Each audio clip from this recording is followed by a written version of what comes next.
Ruth Ellis was the last woman to be executed in the United Kingdom.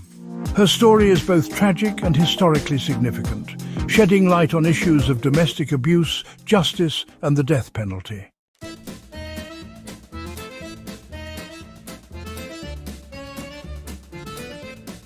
Ruth Ellis was born on October 9, 1926, in Real, Wales.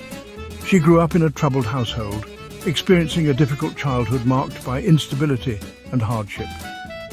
As a teenager, she moved to London and worked in various low-paying jobs before finding work as a nightclub hostess.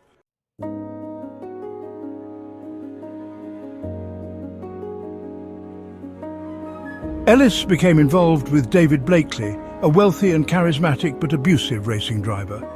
Their relationship was turbulent, marked by frequent arguments, heavy drinking and domestic violence. Blakely was known to be physically abusive toward Ellis, and their relationship was highly toxic.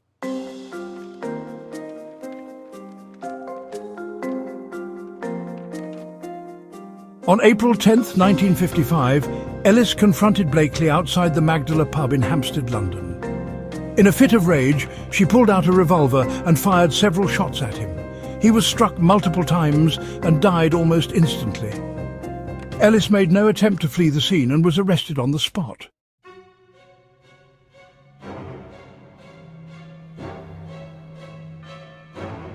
Ellis's trial lasted only 2 days. She showed little emotion and famously responded yes when asked if she intended to kill Blakely. Under English law at the time, this admission guaranteed a death sentence. Despite public outcry and campaigns for clemency, Ellis was hanged at Holloway Prison on July 13, 1955, at the age of 28.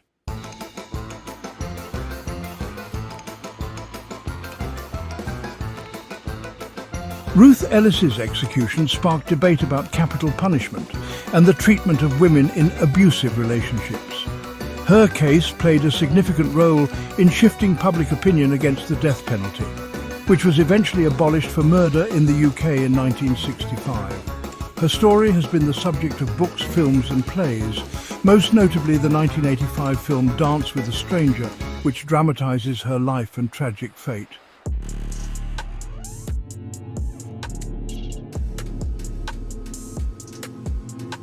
Ruth Ellis's decision to kill David Blakely was driven by a mixture of intense emotional turmoil, jealousy, heartbreak, and years of abuse. Their relationship was highly toxic. Blakely was frequently violent toward her, and they often engaged in heated arguments, breakups, and reconciliations.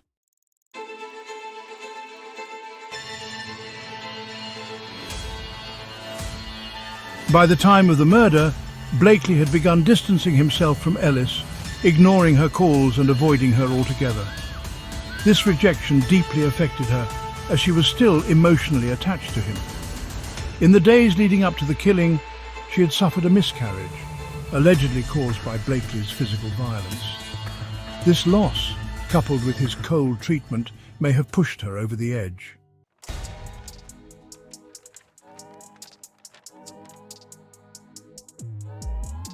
On the day of the murder, which was April 10, 1955, she had been drinking heavily.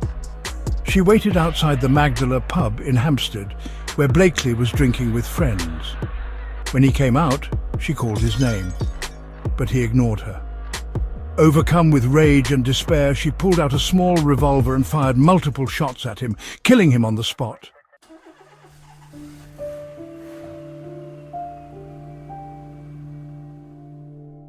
Before and during her relationship with Blakely, Ellis was also involved with Desmond Cussen, a wealthy businessman. Cussen was deeply infatuated with Ellis and provided her with financial support, housing and stability.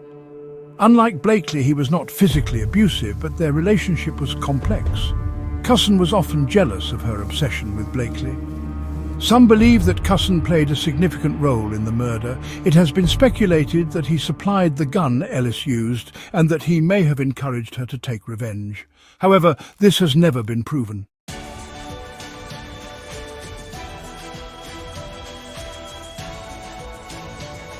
Ellis was charged with murder, and under British law at the time, murder carried a mandatory death sentence unless there were mitigating circumstances such as insanity. The law did not allow for degrees of murder like today, meaning even crimes of passion or those committed under emotional distress were treated as premeditated murder. Breaking news.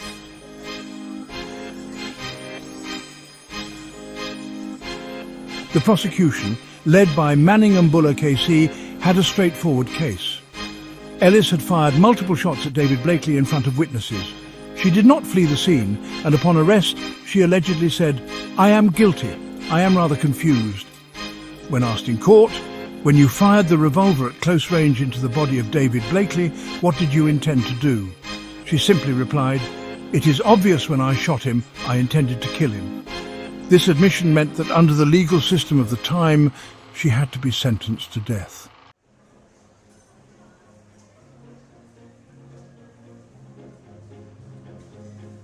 Her lawyer, Aubrey Stevenson, argued that she had acted in the heat of the moment and that she had been driven to it by the extreme emotional and physical abuse she had suffered.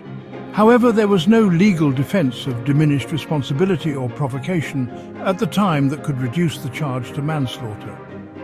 One key point that was never raised in court was the fact that Ruth Ellis had suffered a miscarriage, allegedly due to Blakely punching her in the stomach just days before the murder. This could have supported an argument of extreme emotional distress, but it was not presented to the jury.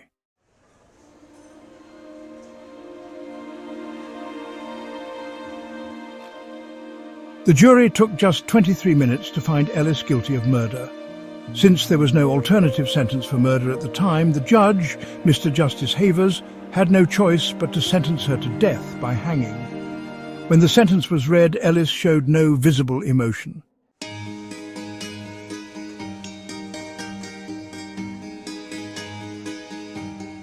Ellis's case shocked the nation, and there was widespread public sympathy for her. Many believed she had been a victim of an abusive relationship and should have been granted clemency. A petition with over 50,000 signatures was submitted to the Home Secretary, Gwilym Lloyd George, asking for her sentence to be commuted to life imprisonment. However, he refused to intervene.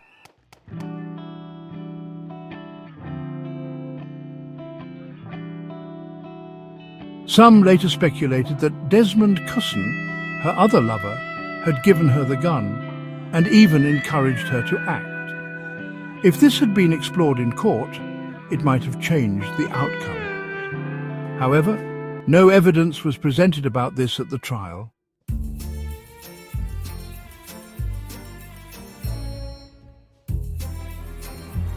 The case reignited debates about the death penalty, particularly for women and for crimes committed under extreme emotional distress.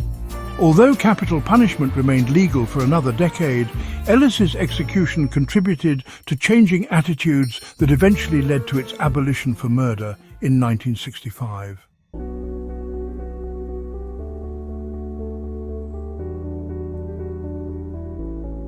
Despite public outcry, Ellis was hanged at Holloway Prison on July 13, 1955, by Albert Pierrepoint, Britain's chief executioner. She was 28 years old.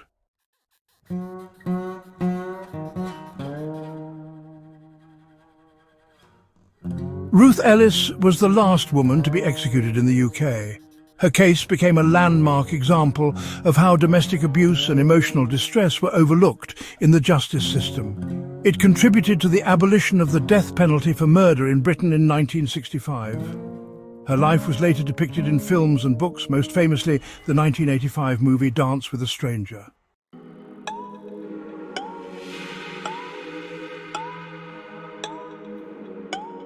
Ruth Ellis's execution on July 13, 1955, had a profound impact on British society. While capital punishment was still widely accepted at the time, her case stood out due to the circumstances surrounding the crime. Her history of abuse, the absence of a fair defence, and the overwhelming public sympathy.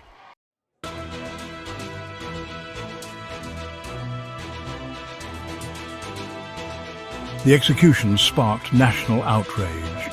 Many people, including those who generally supported the death penalty, felt that Ellis had been treated unfairly and that her crime was not one of premeditated murder, but rather a crime of passion driven by abuse and emotional turmoil. Newspapers condemned the execution, calling it a barbaric act. Many people believed the justice system had failed to take into account the abuse she had suffered at the hands of David Blakely. A public petition with 50,000 signatures had been ignored by the Home Secretary, adding to the anger. Even Albert Pierrepoint, the executioner who hanged her, later expressed doubts about capital punishment, saying that executions did not deter crime.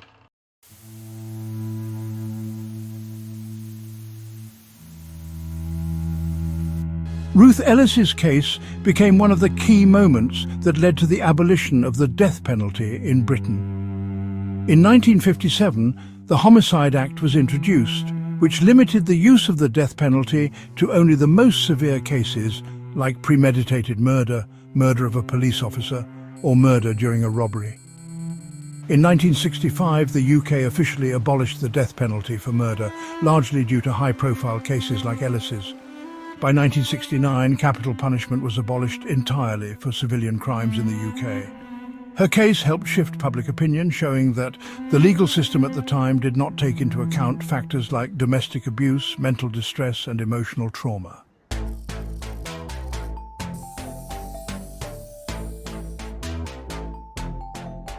In later years, new information emerged suggesting that Desmond Cussen, Ellis's other lover, may have played a much bigger role than originally thought.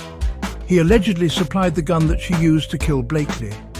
Some reports suggest that he manipulated her emotionally and might have encouraged her to confront Blakely that night. Had these details been properly presented in court, Ellis's defense team could have argued for provocation or diminished responsibility, which might have saved her from execution.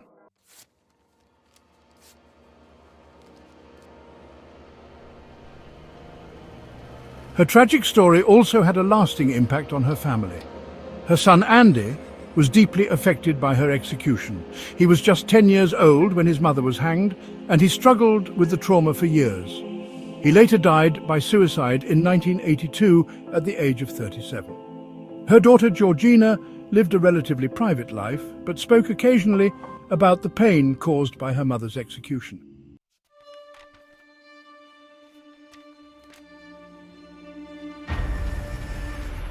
Ruth Ellis's life and execution have been the subject of multiple books, documentaries, and films.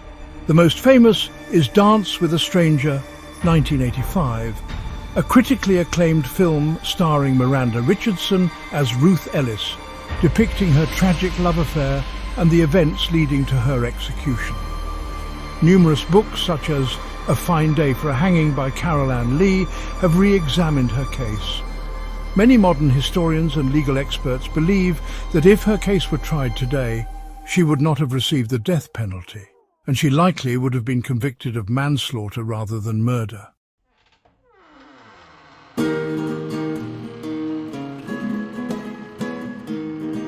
Ruth Ellis's execution marked the beginning of the end for capital punishment in the United Kingdom.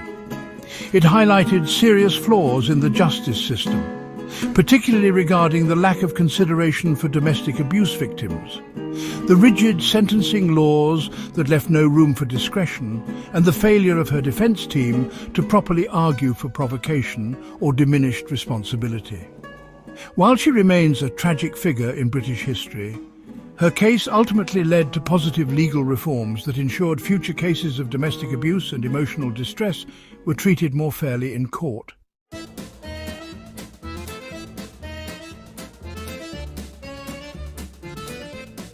Born Ruth Nielsen on October 9, 1926 in Rhyl, Wales, she was the youngest of 6 children.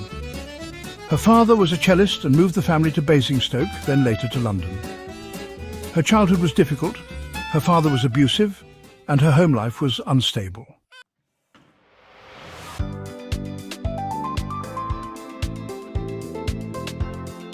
She left school at 14 and took various jobs, including as a waitress and a factory worker. During World War II, she worked as a cinema usherette and later as a model. At 17, she became pregnant by a Canadian soldier, but he left before the baby was born. She gave birth to her son Andy in 1944 and raised him alone.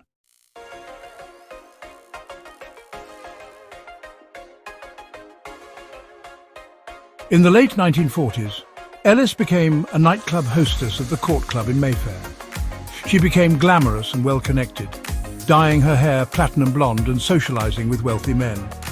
She also started escorting, which was common for hostesses seeking financial security.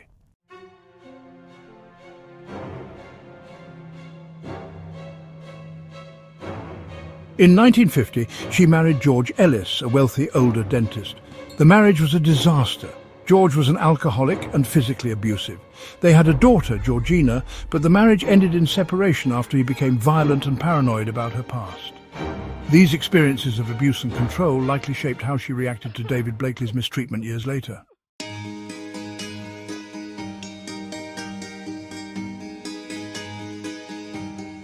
Despite her quick conviction and death sentence, a significant campaign emerged to try to save her. A petition with over 50,000 signatures was submitted to the Home Secretary, Gwilym Lloyd George. Many people felt that her trial had ignored her history of domestic abuse and emotional trauma. There was public sympathy, as people saw her as a woman driven to the edge, rather than a cold-blooded killer.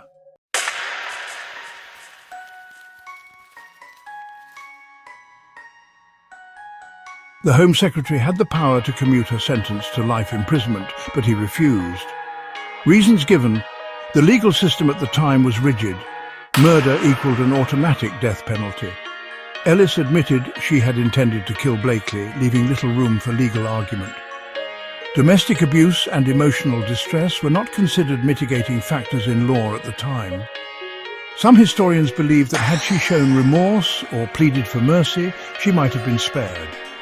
However, she remained composed throughout, possibly because she felt she deserved punishment or did not understand the full consequences of her trial.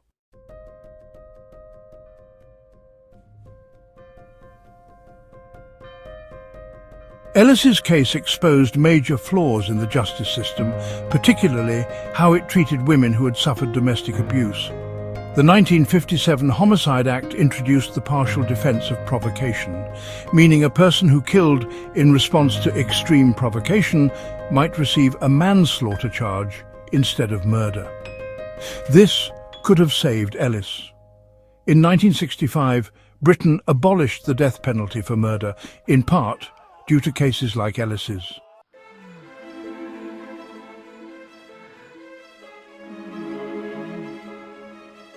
In the 1970s and 1980s, domestic abuse became a widely recognized social issue with increased protections for victims.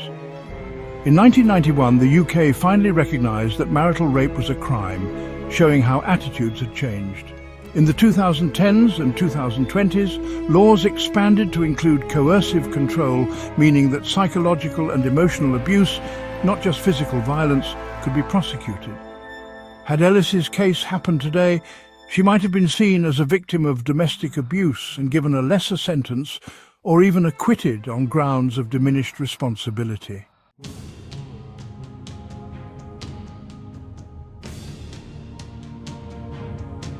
Ruth Ellis's life was shaped by abusive relationships, societal expectations, and legal injustices. While she pulled the trigger, her case forced Britain to confront the flaws in its justice system, leading to legal reforms that better protect domestic abuse victims today. Her story remains a powerful reminder of how the justice system can fail vulnerable people, but also how change can come from tragedy.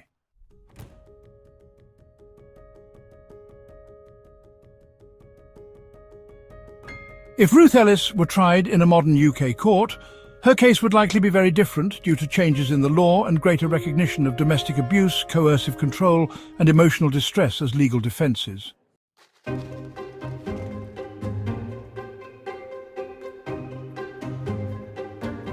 The Homicide Act 1957, which came after her execution, introduced the partial defence of provocation, meaning Ellis could have been convicted of manslaughter instead of murder, reducing her sentence.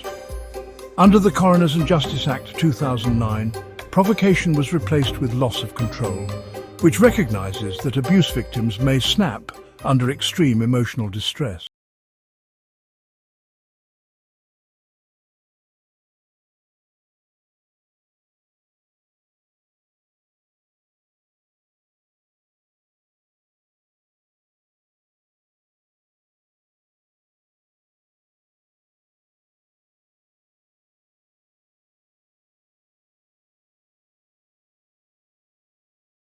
evidence, likely reducing her culpability.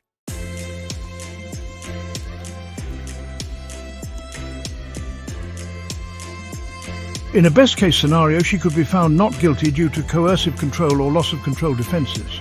More likely, she would be convicted of manslaughter instead of murder, meaning she would face a prison sentence rather than execution. Given her background, she might have received a reduced sentence or even a suspended sentence, recognising the role of abuse in her actions. In short, Ellis would not face the death penalty today, and she might not even be convicted of murder.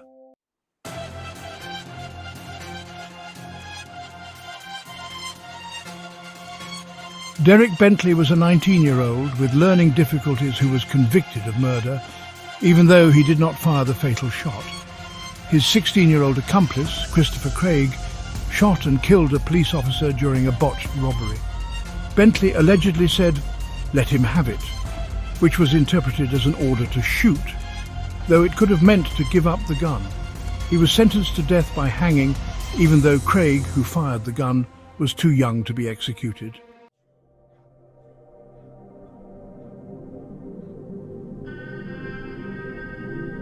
Public outrage over Bentley's execution contributed to the movement to abolish the death penalty. In 1998, Bentley was posthumously pardoned as a victim of a miscarriage of justice.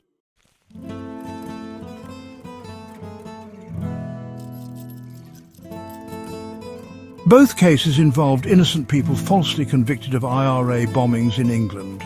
The Guildford 4 and Birmingham 6 were tortured into making false confessions and sentenced to life imprisonment. After years of campaigning, their convictions were overturned in the 1990s, revealing major flaws in police investigations.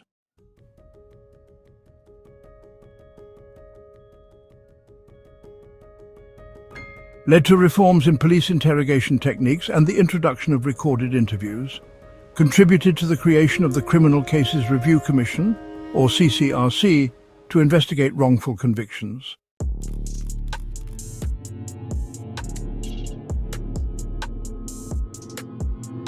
James, often called Jamie, Bulger, a 2-year-old boy, was abducted and tragically murdered by two 10-year-old boys, John Venables and Robert Thompson. The case, you see, shocked the entire nation, as it was one of the most disturbing crimes committed by children. The boys were tried in an adult court, which naturally sparked debates over whether children should be held fully responsible for such crimes.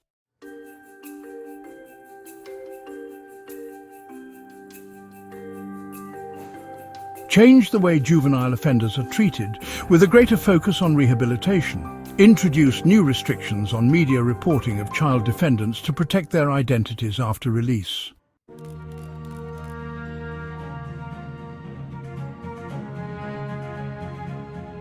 Stephen Lawrence, a black teenager, was murdered in a racist attack in London. The police failed to properly investigate, leading to years of injustice. A 1999 report found the police were institutionally racist, forcing major reforms.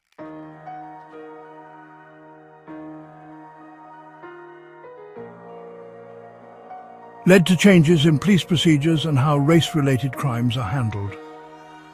The double jeopardy rule, which prevented someone from being tried for the same crime twice, was abolished, allowing two of the killers to finally be convicted in 2012.